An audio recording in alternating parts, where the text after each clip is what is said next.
Ako si Luna Ilaya, isa akong tagapagkwento ng mga kwentong misteryoso at kababalaghan.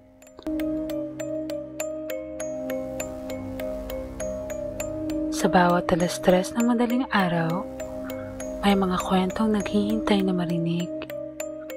At ngayong gabi, isa na naman ang iyong matutunghayan.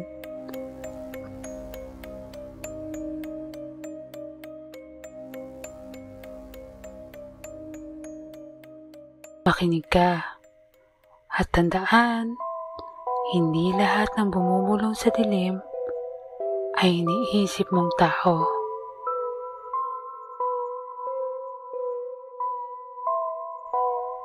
Simulan na natin ang kwento.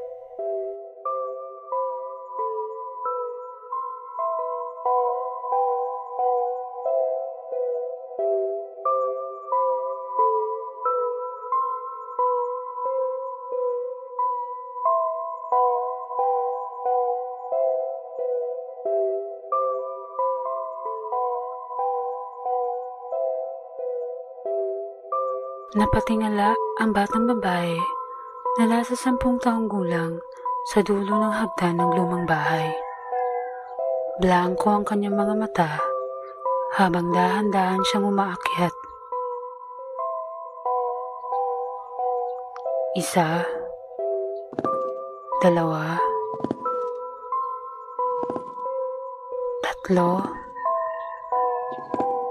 hanggang sa makarating siya sa 13 baitang.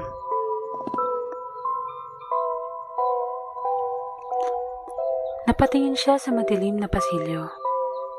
Para bang may kung anong puwersa ang tumatawag sa kanya. Kumurap-kurap ang ilaw sa kisame. Tila ba nag-aalangan kung mananatiling bukas o tuluyang mamamatay. Habang nagdidilim ang paligid, patuloy siyang lumakad hanggang sa huminto sa harap ng isang pinto.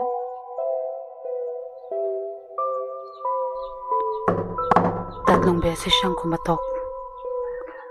Pagkaraan ng ilang segundo, narinig niya ang mahinang pagigik ng pinto.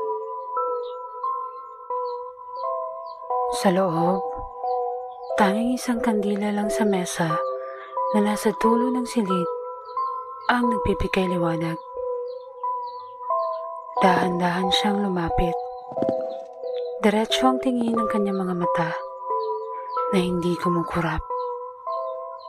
Hanggang sa mapako ang tingin niya sa isang maliit na salamin na may maitim at kakaibang dekorasyon. Inunat niya ang kanyang mga braso upang amutin ito.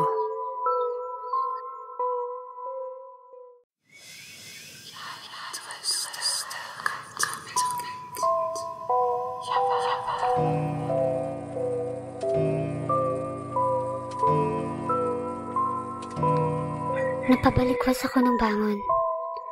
Nasapok ko ang aking dibdib at ramdam ko ang bilis ng pintig ng aking puso.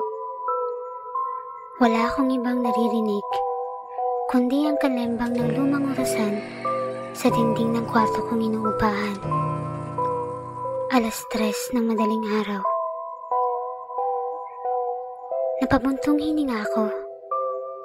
Ilang taon na ang lumipas mula nang huli kong mapanaginipan na yun. Akala ko'y tuluyan na itong naglaho. Ipinikit ko ang aking mga mata. Umaasang muling dadalaw ang antok. Ngunit kahit nakahiga na ako, hindi agad ako dinalaw ng tulog. Parang may naiwang pangbigat mula sa panaginip. Isang aninong nakakapit pa rin sa isipan ko.